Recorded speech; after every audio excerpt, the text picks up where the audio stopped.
if its rows and columns are interchanged.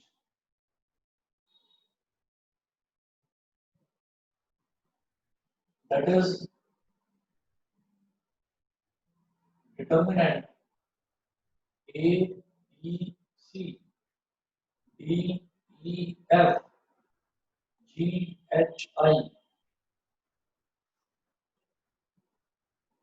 ये जो determinant है, ये डिटर्मिनेंट की वैल्यू पर कोई भी फर्क नहीं पड़ेगा अगर इसके रोज और कॉलम्स को इंटरचेंज करो। मतलब जैसे पहला रो है एबीसी, तो इसको पहले कॉलम में लिख दीजिए, दूसरा रो है डीईएफ, इसको दूसरे कॉलम में लिख दीजिए, और तीसरा रो है जीएचआई, इसको तीसरे कॉलम में लिख दीजिए। मतलब अगर मैं इसको पूरी तरह से चेंज कर दूं ना, ऐसा कर दूं कि ये सर ट्रांसपोज जैसा, बिल्कुल ट्रांसपोज की तरह, ठीक है। पर क्या होता है कि डिटरमिनेंट का ट्रांसपोज नहीं होता, तो इसलिए हम इसको ये बोलते हैं कि if the rows and columns of a determinant are interchanged, then the value of determinant remains the same. उसकी वैल्यू पर कोई फर्क नहीं पड़ता। मैंने इसके रोज का कॉलम बना दिया और कॉलम का रोज ऑटोमेटिकली अपने आप बन ही जाए, ये प्रॉपर्टी वन होती है, ठीक है। हम इसको यस सर, और अगर एग्जांपल लेकर आप करना चाहो तो आप सॉल्व करके देख सकते हैं। एग्जांपल लिया, if determinant is equal to 1 2 3 4, by chance ये है, तो हम क्या करेंगे, इसको सॉल्व कैसे करेंगे, 1 into 4 minus 2 into 3, 1 into 4 कितना हो गया 4, और 2 into 3 कितना हो गया 6, 4 minus 6 कितना हो गया -2। अब आप क्या करिए, इसका रो और कॉलम को इंटरचेंज करके और फिर उसका डिटरमिनेंट निकाल कर देखो, यस सर हो गया, वो भी सेम आएगा, ठीक है। यस सर आ गया। चलिए ठीक, तो अगली प्रॉपर्टी देखते हैं।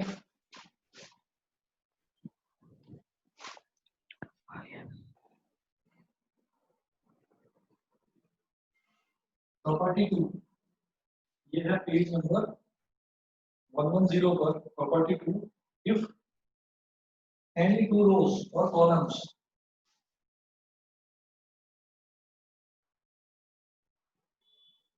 if any two rows or columns if any two rows or columns of a determinant are interchanged,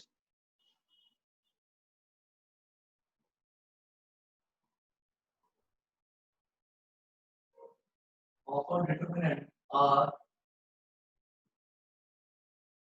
interchanged,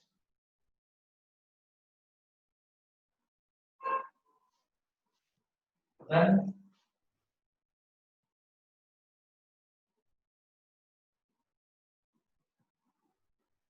sign of the determinant changes, determinant का साइन बदल जाता है। देखिए कैसे, ऐसे बोलेंगे if determinant is equal to, ये दे रखा है मान लीजिए abc def और ghi। अब मान लो मैं R1 और R2 को, मैं रो 1 और रो 2 को आपस में इंटरचेंज कर देता हूँ।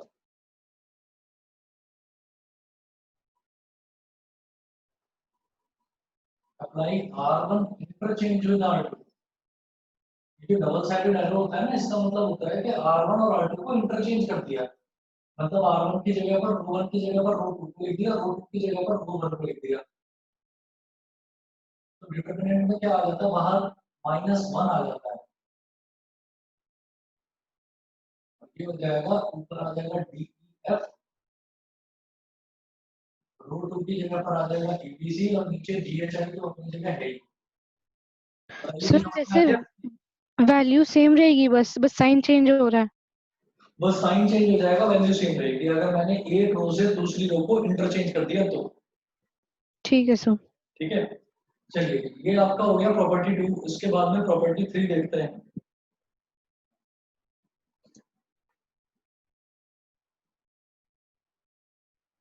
if any two rows or columns of a determinant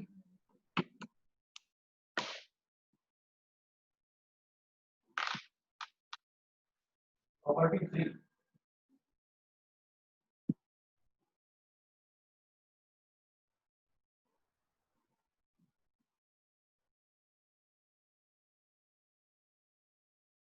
any two rows or columns of a determinant are identical.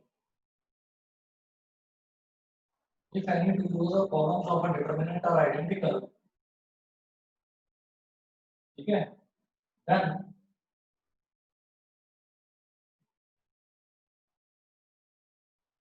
the value of determinant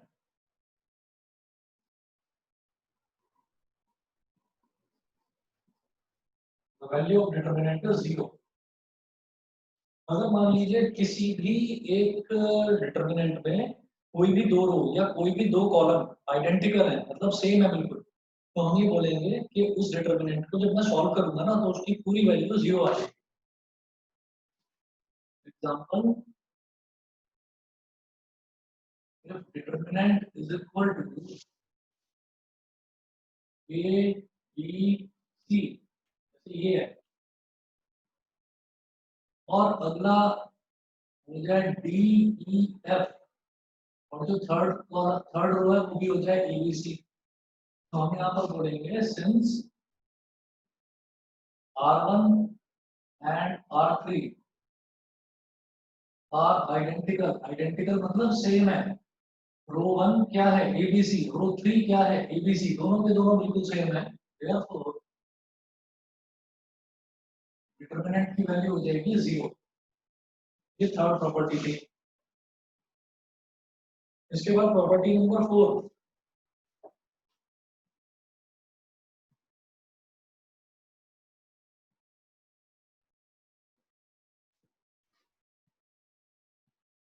property 4 देखिएगा. If each element of a row और a column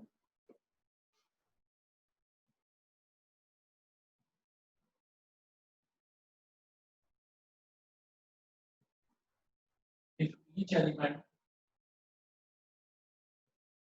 of a row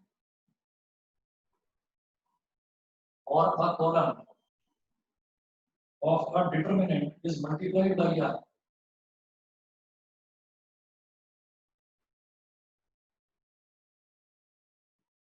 of a determinant is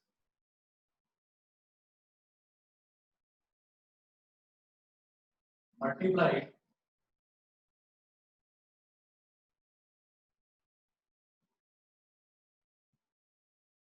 by a constant k, then its value gets multiplied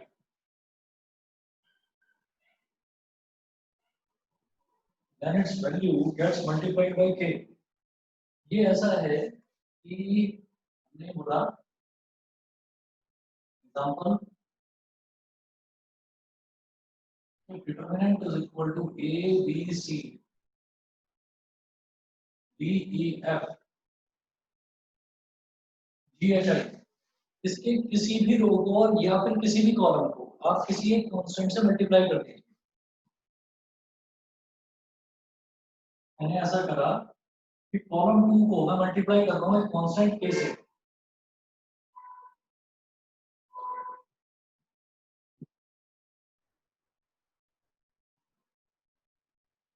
a b g, यह b e h, इसमें k multiply कर दीजिए, a b a e और k h और c f i, ये हमने कर दिया. इसका मतलब क्या है? इसका मतलब ये है कि जैसे एक कॉलम से एक एक कॉलम में हमने एक कांस्टेंट को मल्टीप्लाई करा है, तो उस कांस्टेंट को अगर मैं बाहर लेना चाहूँ वो इस तरीके से आ जाएगा बाहर, ए और ए बी जी DEH और CFI, ठीक है, ये हो गया। मतलब अगर किसी भी एक रो में या सर किसी भी रो या किसी भी कॉलम में, हाँ किसी भी रो में या किसी भी एक कॉलम में, मतलब एक रो में या एक कॉलम में अगर कोई कांस्टेंट मल्टीप्लाइड है तो इसका मतलब क्या है कि वो कांस्टेंट पूरे डिटरमिनेंट में मल्टीप्लाई होगा। सर जैसे हाँ अगर जैसे 2 रोज में कर दिया या 2 किसी कॉलम्स में कर दिया तो 2 में भी चलेगा या एक में ही चाहिए या किसी एक रो देखिए, में अगर किसी एक मान लो किसी दो रो में मल्टीप्लाई हो गया तो इसका मतलब क्या है कि जैसे एक रो में मल्टीप्लाई होता तो मैं के बाहर ले लेता, अगर दो में मल्टीप्लाई होता है तो मैं 2 बार के को ले लूंगा बाहर, यानी कि के स्क्वायर आ जाएगा बाहर। और अगर जैसे तीनों में हो तो 3 बार किया तो के क्यूब।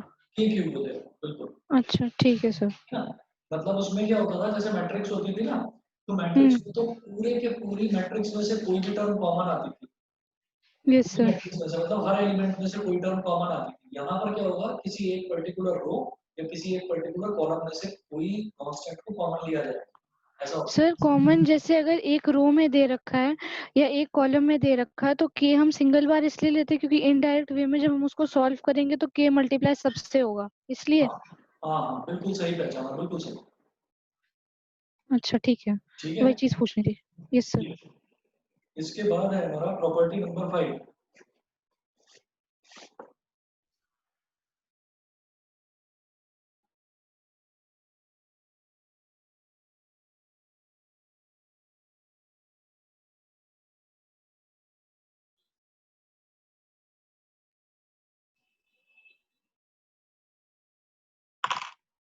प्रॉपर्टी 5 में देखिए क्या है, if sum or all elements of a row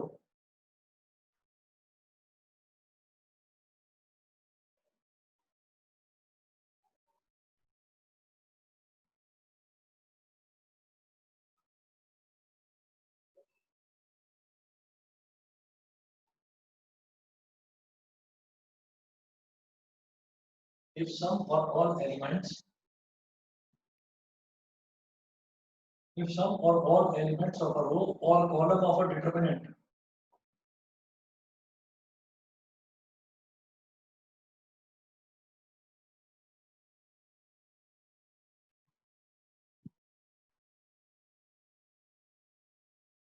of a row or column of a determinant are expressed as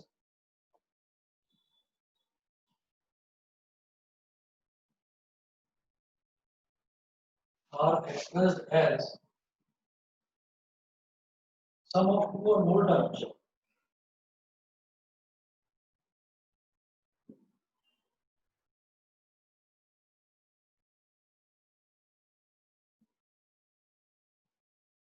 are expressed as sum of two or more terms, then the determinant can be expressed as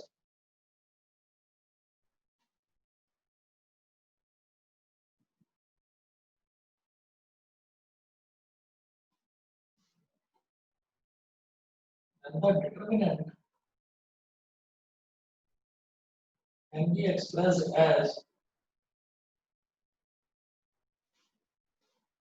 sum of as sum of two or more determinants। Property लिखी है, मैं समझाता हूँ कि इसका मतलब क्या है। एग्जांपल है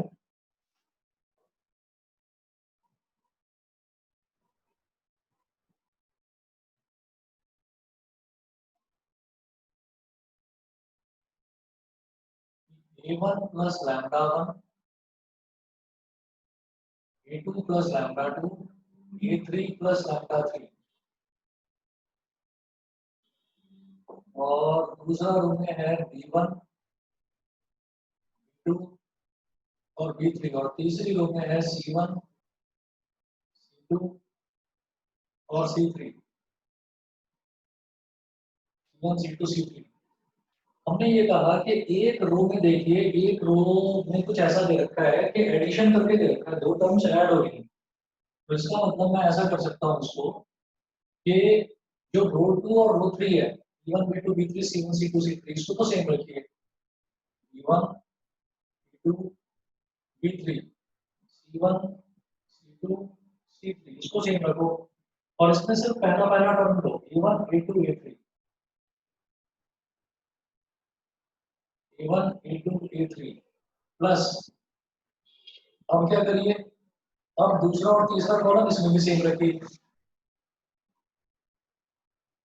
B1 B2 B3 और C1 C2 C3 और ये हो जाएगा λ1 λ2 λ3 शायद आपको समझ में आ गया होगा कि अगर किसी भी रो में या किसी भी कॉलम में अगर कोई दो टर्म्स इस तरीके से ऐड होते हुए दे रखे हो तो जैसे मान लीजिए पहले रो में दे रखा है तो मैं क्या करूंगा दूसरा और तीसरा रो तो रखूंगा सेम है ना और इसमें जो दो एलिमेंट्स हैं को स्प्लिट करके दो अलग अलग डिटर्मिनेंट्स में मैं कन्वर्ट करके स्प्लिट करके लिख सकता हूँ सर हाँ एक चीज पूछनी थी, जैसे इसमें अगर ये लोग ने ऐसे लिखा है कि मतलब अलग अलग करके कि दूसरी और तीसरी में हमने सेम रखा, ये ऐसे हम हाँ सेपरेट करके कैसे लिख सकते हैं? वो तो ऐड होगा तो कैसे वो, फिर तो B1 भी ऐड हो जाना चाहिए।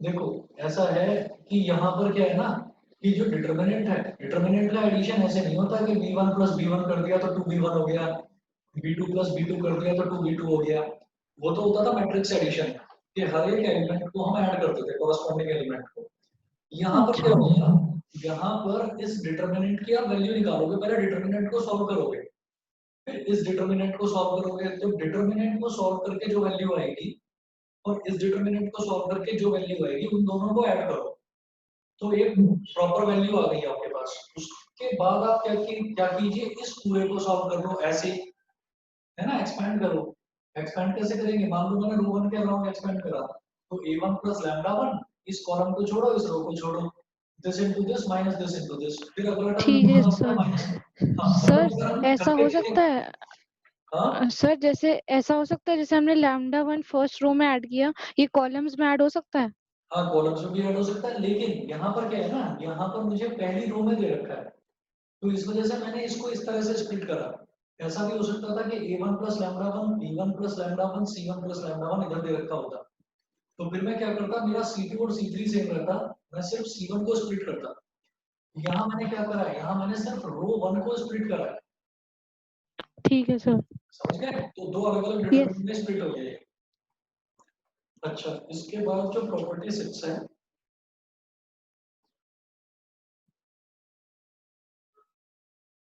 ठीक है प्रॉपर्टी नंबर 6 जो है ना प्रॉपर्टी नंबर 6 सीधा सीधा क्वेश्चन से देखेंगे क्योंकि इसको मैं के करके और आई करके अगर समझाने की कोशिश करूंगा समझ में नहीं आएगा तो प्रॉपर्टी नंबर 6 छोड़िए इसको सीधा क्वेश्चन से देखेंगे और आप अब सीधे आ जाइए एग्जाम्पल नंबर 11 पर page number 115 example number 11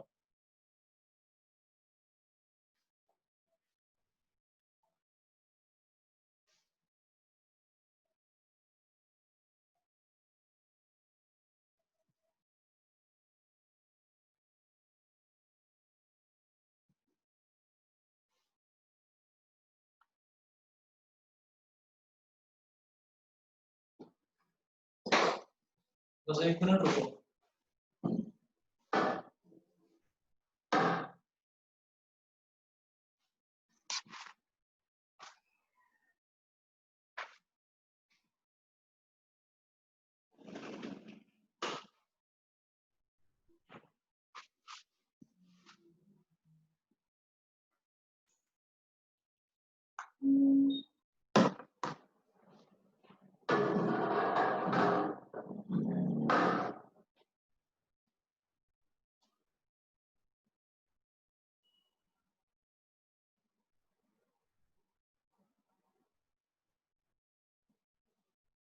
page number 115 example number 11 इसमें है that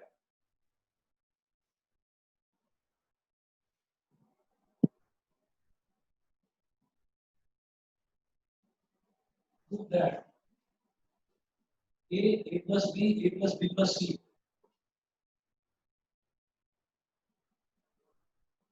a plus b a plus b plus c और 2a 3a plus 2b 2a 3a plus 2b और 4a plus 3b plus 2c 4a plus 3b plus 2c और 3a 6a plus 3b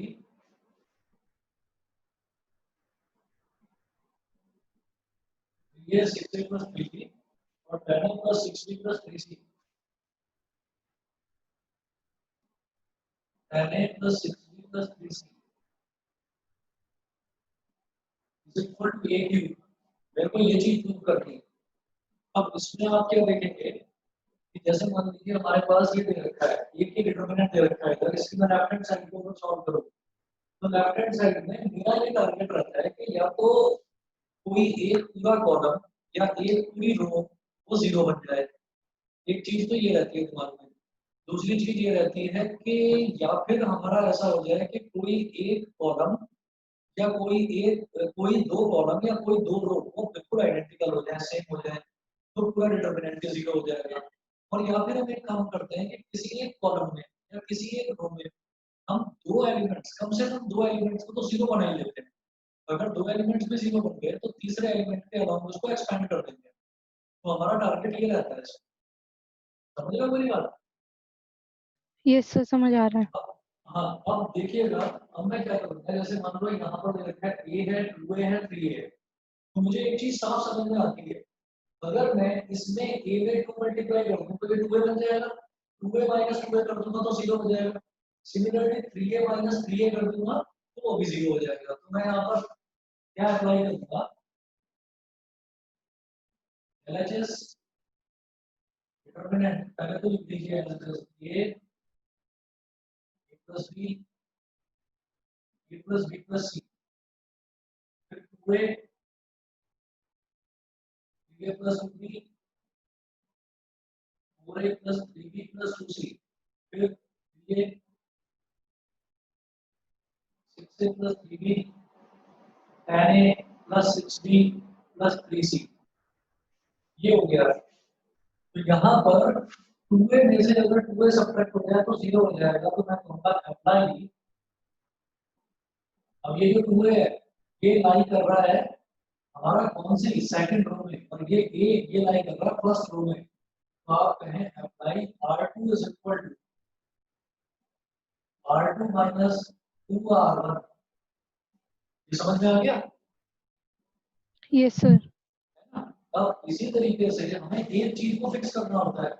तो मैंने R1 को fix कर दिया। अब 3 minus 3 करेंगे तो इसी के लिए क्या हो जाएगा, ये रो 3 में लाई कर रहा है, R3 is equal to R3 minus 3R1। बताइए समझ में आ गया? Yes sir. तो यहाँ पर चेंज किस किस रो में हो रहा है आप ये देखिए। यहाँ पर एक तो रो 2 में चेंज हो रहा है और एक रो 3 में चेंज हो रहा है। रो 2 में चेंज हो रहा है और रो 3 में चेंज हो रहा है। इसका मतलब रो 1 विल रिमेन द सेम। तो रो 1 को ऐसे लिख दीजिए, ये है a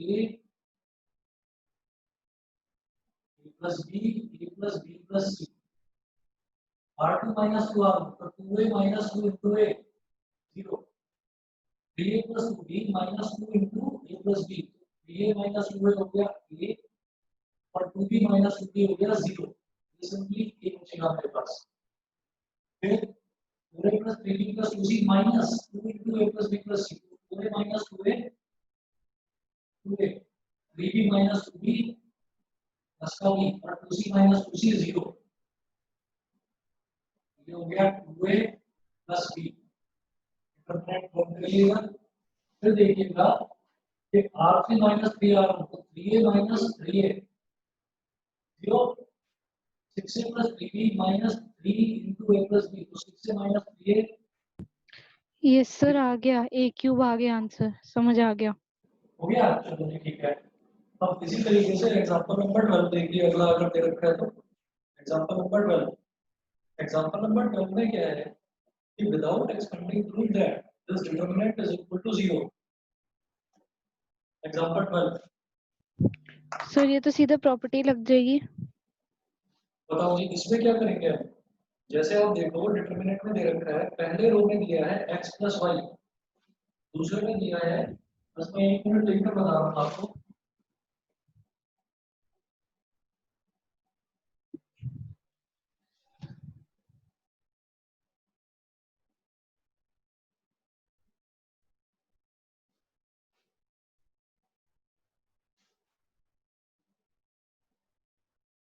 एग्जांपल 12 में है x plus Y Y plus z z plus x plus Y Y plus z और z प्लस x। यहाँ पर आ जाएगा z, यहाँ पर है x, यहाँ पर है y और नीचे 1 1 1। अब आप ये देखो कि अगर मैं R1 और R2 इन दोनों को ऐड कर दूं तो मेरे पास क्या आ जाएगा, हर एक एलिमेंट आ जाएगा x plus Y plus z। वही इन्होंने करा है कि apply R1 is equal to R1 plus R2। तो R1 में क्या हो जाएगा, R1 प्लस R2 इन दोनों का एडिशन हम R1 में लिखेंगे, तो ये हो जाएगा x plus Y plus z, ये भी x plus Y plus z और ये भी x plus Y plus z, और ये हो गया z एक्स वाई, ये हो गया 1 1 1। फिर क्या करोगे, जो रो 1 है उसमें से x plus Y plus z common ले लीजिए, account x plus y plus z common from R1, और 1 में से कॉमन ले लीजिए इसको, ये हो जाएगा x plus y plus z, और पहली रो में बचेगा 1 1 1, दूसरी रो में z x y और तीसरी रो में 1 1 1। इसको सीधा लिखोगे x plus y plus z multiply by 0, और रीजन में लिखेंगे कि R1 and R3 are identical. समझ गए? Yes sir. सर जब हम क्वेश्चन सॉल्व करेंगे तो हमें पूरी पूरी प्रॉपर्टी क्या लिखनी पड़ेगी बताने के लिए? नहीं नहीं, पूरी पूरी स्टेटमेंट लिखने की जरूरत नहीं है प्रॉपर्टी की, जैसे जैसे बता रहा हूँ बस वैसे ही लिखिए कि R1 और R3 आइडेंटिकल है। पूरी प्रॉपर्टी लिखनी होती तो उसमें तो हम ये लिखते ना कि since two rows are identical therefore the value of the determinant is 0। वो मत लिखना, बस इतना लिख देना R1 and R3 are identical therefore ये आपका डिटरमिनेंट 0। सर जैसे अब हमने x plus Y plus Z common लिया है, तो अब ये भी तो एक आइडेंटिटी है, तो इसको फिर हमें लिखना पड़ेगा कि since it is common we are taking it out, ऐसा ना ना कुछ ना लिखना ना, पड़ेगा? नहीं नहीं नहीं, वो लिखने की जरूरत नहीं है, बस जैसे जैसे अच्छा आपको ठीक है। बताऊं ना स्टेप बाय स्टेप ऐसे ऐसे करिए, सफिशिएंट है। ओके सर ठीक है। ठीक है, अगला देखते हैं हम्म। Example number 13। एग्जांपल नंबर 13 जरा देखो और देखकर बताओ हो जाएगा क्या। यस सर कर लूंगी, ट्राई मैं क्वेश्चंस खुद कर लूंगी एक बार, फिर जो एग्जांपल नंबर डाउट्स 13 होंगे। जो है ना, एग्जांपल नंबर हम्म 13 में हमें दे रखा है 1 1 1। जो पहला कॉलम है उसमें दे रखा है 1 1 1, तो मैं R2 हम्म। माइनस R1 कर दूंगा, R2 is equal to R2 minus R1, तो वो 0 हो सर गया। हम इसको वैसे डायरेक्ट एक्सपैंड करके लिख सकते हैं? डायरेक्ट एक्सपेंड करके कर सकते हो, पर जनरली ना पेपर में आता है लिखा हुआ कि using properties of determinants evaluate this. Okay sir ठीक है। हाँ, तो इस वजह से आप प्रॉपर्टीज यूज कर रहे हैं। ठीक है सर। आप तो देखते हैं एग्जांपल नंबर 14 13 तो देख लेना आसान है। एग्जांपल नंबर 14,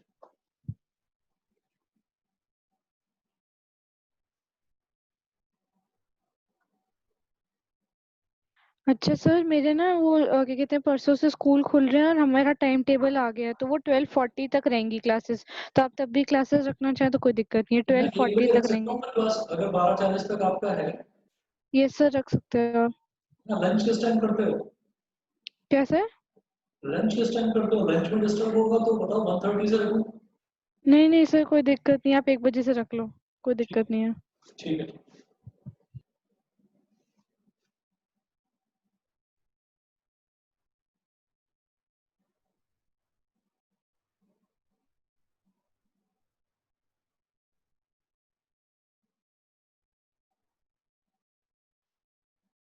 देखिए एग्जांपल नंबर 14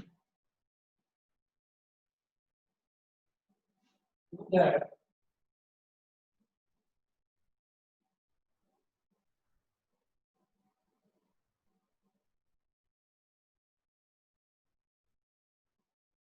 डिटरमिनेंट में है b प्लस सी ए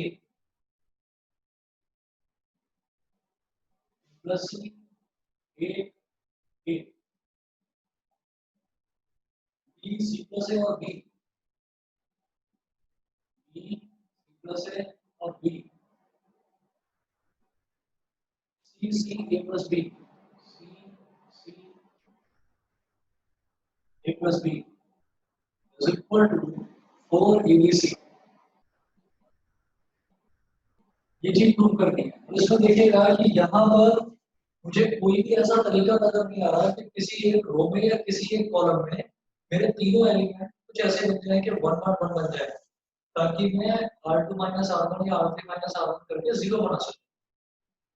ऐसा कुछ होता हुआ नजर नहीं आ रहा। अगर मैं सबको ऐड भी कर दूंगा ना, तो ये अगर मान लीजिए C1 plus C2 plus C3 कर दिया, तो भी मेरे पास 2A plus B plus C आ जाएगा। यहाँ पर 2B plus A plus C आ जाएगा, यहाँ पर 2C plus A plus B आ जाएगा। तो अच्छा सर, एक चीज हाँ, पूछनी थी, जैसे हमारे पास नंबर्स होते हैं डिटर्मिनेंट्स में, तो हम इसमें भी जैसे हम लोग मैट्रिक्स के एलिमेंट्री ऑपरेशंस होते हैं डिवाइड कर देते हैं, जैसे R2/5 ऐसे कुछ कर देते हैं, इसमें भी हो सकता है इसमें भी हो डिवाइड? सकता है। बस इसमें ये ध्यान रखना है कि अगर मान लो मैं किसी एक रो को मल्टीप्लाई कर रहा हूँ ना, किसी नंबर से सिर्फ मल्टीप्लाई कर रहा हूँ, तो बाहर डिवाइड भी करना पड़ेगा। अच्छा अगर सिर्फ इतना कर रहे हैं, और अगर मान लीजिए ऐसा कर रहे हैं कि जैसे ये है कि जैसे यहाँ पर कर रहा था R2 माइनस टू R1, तो यहाँ पर क्या करा कि R1 को 2 से मल्टीप्लाई तो करा, लेकिन उसको R2 में से सब्ट्रैक्ट कर दिया, तो वहां पर बाहर डिवाइड करने की जरूरत नहीं है। अगर सिर्फ मल्टीप्लाई कर रहे हो तो फिर बाहर डिवाइड भी करेंगे। अगर सिर्फ अच्छा मल्टीप्लाई, ठीक है सर। हाँ ओके। चलो, अब जरा इसमें देखते हैं इसमें क्या करना है।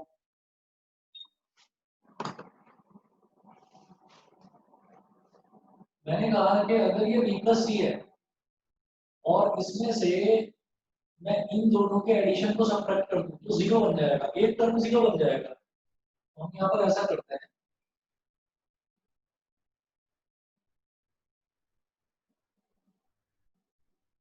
एलएचएस में apply R1 is equal to R1 minus R2 plus R3। R1 R1 is equal to R1 minus R2 plus R3। ये डिटरमिनेंट हो गया। चेंज किसमें हो रहा है? केवल R1 में। तो R2 और R3 तो सेम रहेगा, सेम लिखिए पहले R2 और R3 को। B C प्लस A और B, C C और A प्लस B। फिर R1 में से R2 प्लस R3 को सब्ट्रैक्ट करना है, तो B plus C minus B plus C, ये हो गया 0।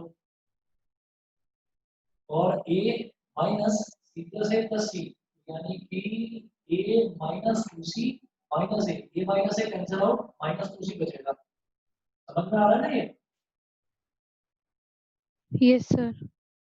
फिर क्या करना है, A में से सब्ट्रैक्ट करना है इन दोनों के एडिशन को। तो A में से सब्ट्रैक्ट करूंगा मैं A प्लस 2B को, तो A माइनस A कट जाएगा, यहाँ बचेगा माइनस 2B। अब क्या करें? अब मैं इसमें, ठीक है, इसमें से इसको अगर सब्ट्रैक्ट करते हैं तो ये 0 बन जाएगा। मतलब मेरी कोशिश रहती है कि एक सिंगल रो में या एक सिंगल कॉलम में हम सारे एलिमेंट्स को, कोशिश हमारी ये रहनी चाहिए कि हम सारे एलिमेंट्स को 1 1 1 बना दें। ठीक है, अगर वो नहीं बन पाता तो फिर मैं कहीं पर भी ट्राई करूंगा और कैसे भी करके मुझे मैक्सिमम जितने ज्यादा से ज्यादा नंबर 0 बन सके हम उनको 0 बनाने की कोशिश करूंगा। देखिएगा, apply C2 is equal to C2 minus C1।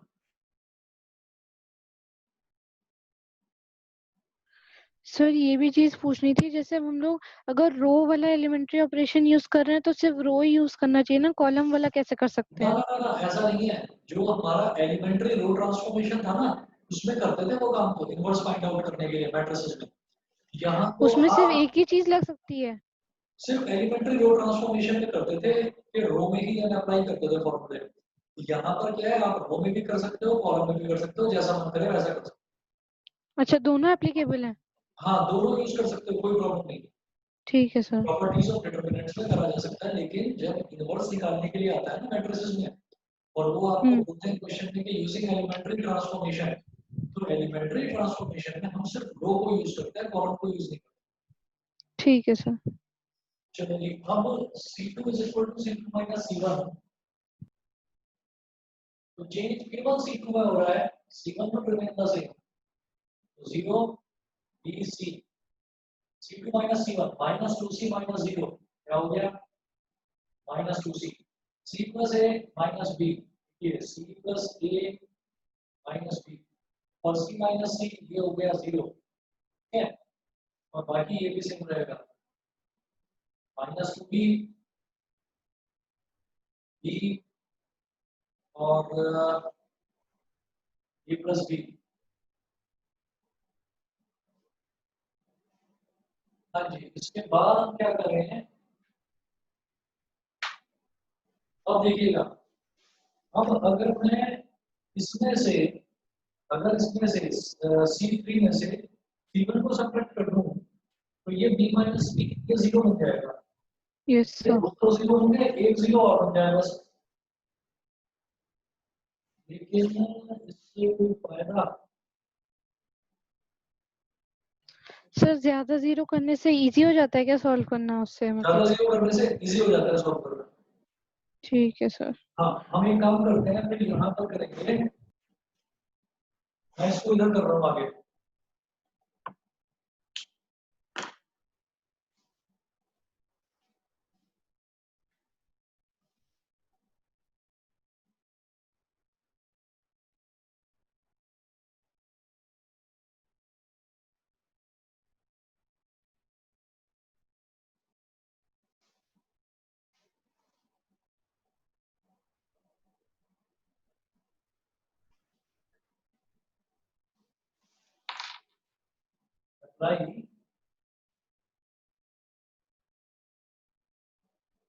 Apply C3 is equal to C3 minus C1, ताकि B minus B 0 हो जाए।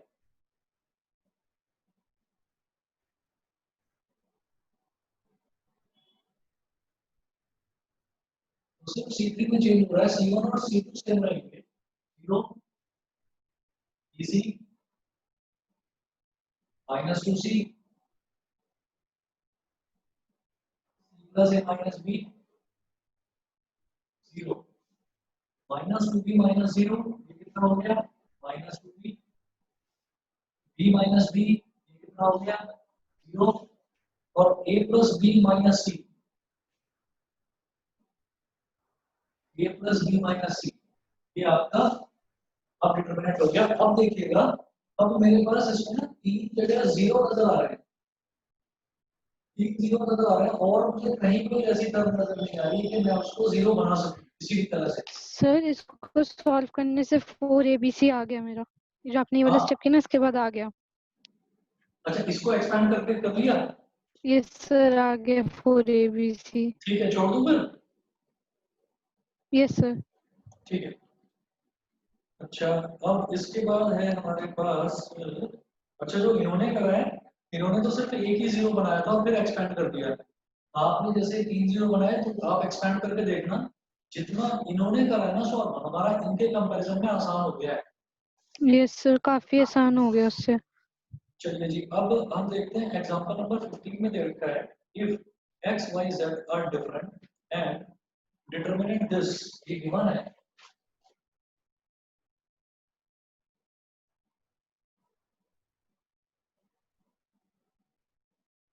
गिवन है determinant is equal to x y z, x square y square z square,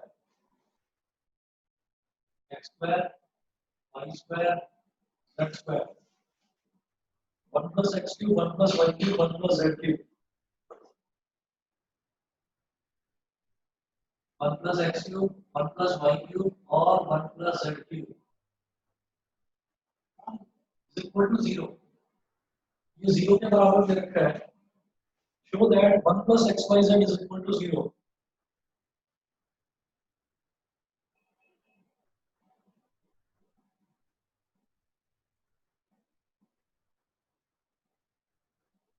so that 1 plus xyz is equal to 0। अब एक चीज आपको बिल्कुल clear समझ में आ रही होगी कि यहाँ पर जो मुझे दे रखा है 1 plus x cube 1 plus y cube 1 plus z cube, ये जो दे रखा है इसको मैं स्प्लिट कर सकता हूँ। यस सर, कर सकते दो हैं। अलग अलग डिटरमिनेंट में स्प्लिट कर सकते हैं। तो यस सर। हम इसमें ऐसा करेंगे, determinant is equal to, addition किस में हो रहा है, कॉलम 3 में, तो कॉलम 1 और कॉलम 2 ये दोनों सेम रहेंगे, x y z x square y square z square 1 1 1 1 1 1 plus फिर कॉलम 1 और कॉलम 2 सेम रहेंगे, x y z x square y square z square, और फिर लिखेंगे x cube y cube z cube, x cube y cube z cube, determinant close.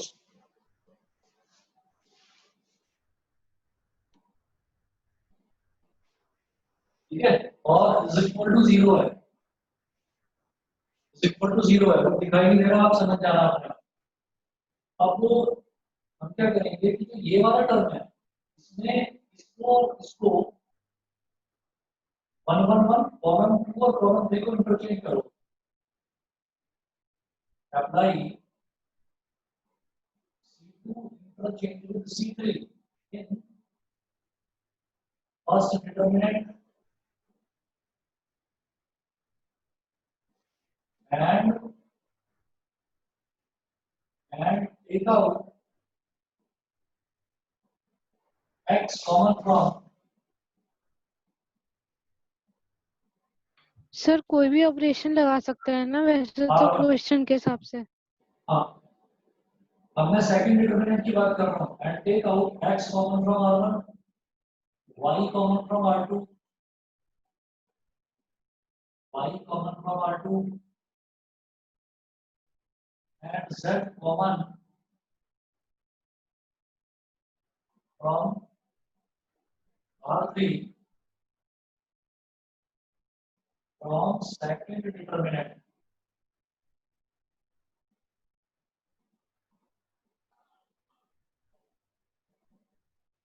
Second determinant में आपने पहली रो में से x कॉमन ले लिया, दूसरी रो में से y और तीसरी रो में से z, ये कॉमन ले लिया। अब इसको मिटाओ,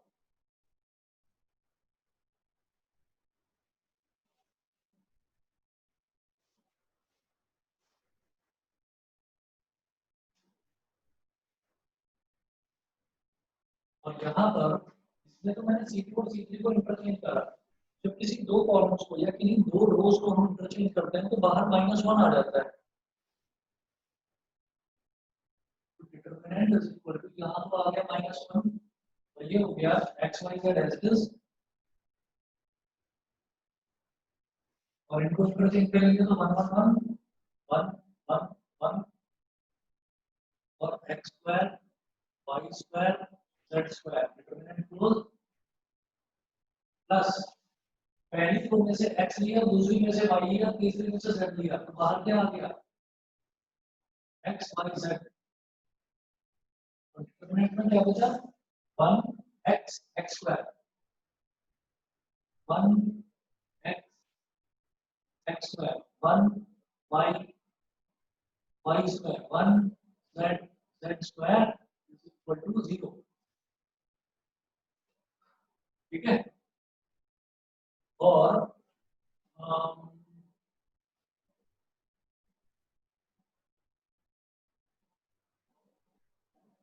ठीक है,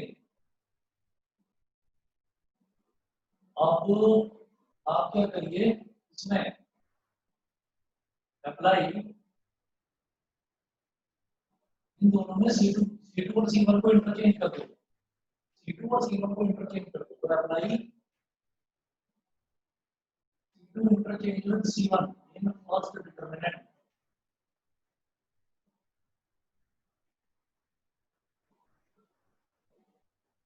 फर्स्ट डिटरमिनेंट में C2 और C1 को इंटरचेंज कर दीजिए, तो -1 तो था ही, एक -1 और आ जाएगा, तो -1 का स्क्वायर हो गया 1 1 1 एक्स वाई जेड और x square y square. Sir हम डायरेक्ट भी तो चेंज कर सकते थे फर्स्ट, जैसे उसमें जो हमने इनिशियल में लिया था हम लोग डायरेक्ट थर्ड और फर्स्ट कुछ इंटरचेंज नहीं कर सकते थे? ये देखो जरूरी अगर था आप टू पर थर्ड लाके और फिर? फर्स्ट को चेंज करोगे ना, सुनो, थर्ड और फर्स्ट को चेंज करोगे तो एक्स वाई जेड यहाँ आ जाएगा, वन वन वन यहाँ आ जाएगा, यस ठीक है। सर। लेकिन मुझे तो लास्ट में x square y square z square चाहिए ताकि ये वाला डिटरमिनेंट और ये वाला डिटरमिनेंट सेम बन जाए। अच्छा, तब भी स्क्वायर होगा ही होगा। हाँ, ठीक है। तो दो बार तो चेंज करना ही पड़ेगा। ठीक है सर। ओके। हाँ जी, तो ये अब ऐसा आ गया और plus x Y Z,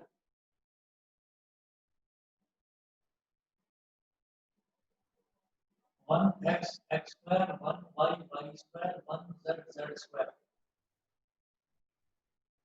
equal to zero. ये डिटरमिनेंट देखिए और ये डिटरमिनेंट देखिए सेम है, तो कॉमन ले लो, वन एक्स एक्स स्क्वायर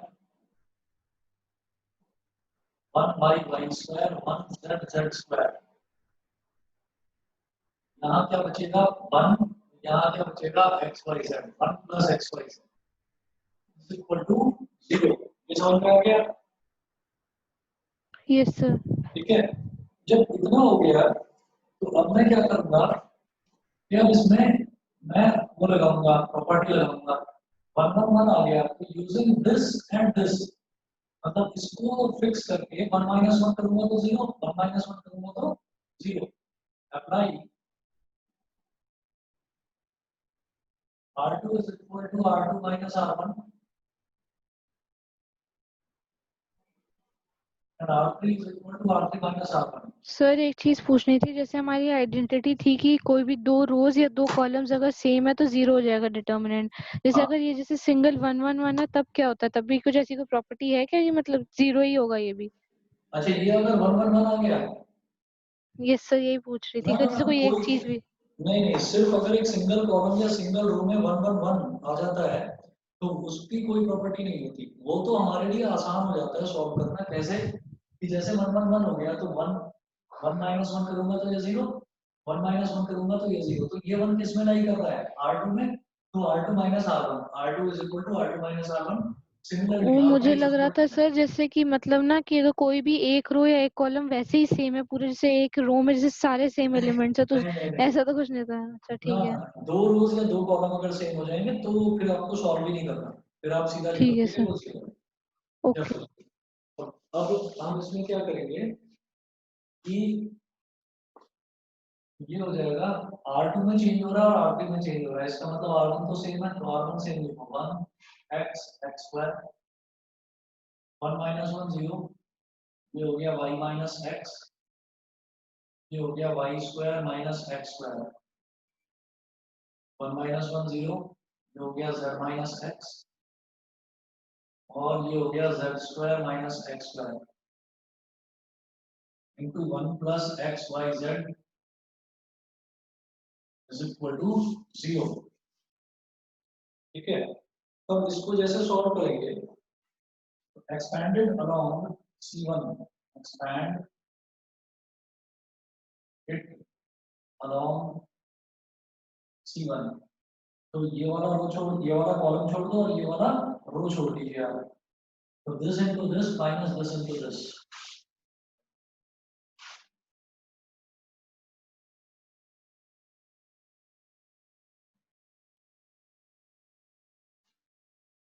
और ये हो जाएगा मेरे पास determinant is equal to one, तो ये हो ही गया, इसको छोड़ो Y minus X into Z square minus x square,